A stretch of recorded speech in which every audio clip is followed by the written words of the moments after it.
tagal na namin. Akala ko ano to, crispy kangkong. So, hindi siya crispy kangkong. Spinach pala siya. So, alam pinagkaiba yung spinach. Bakit yun ang kinakain ni Papa? Oo. So, lalakas tayo.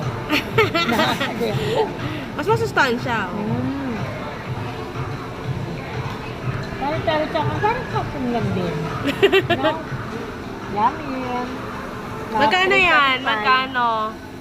Ano lang to, 99. Trending with this, 99 lang.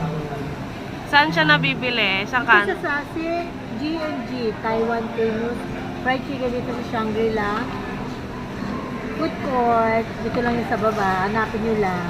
Isa sa mga food nila dito. Malapit yan, no? Yes. Sa Quickly tsaka KFC. Parang wala man lang food yun. Oo nga.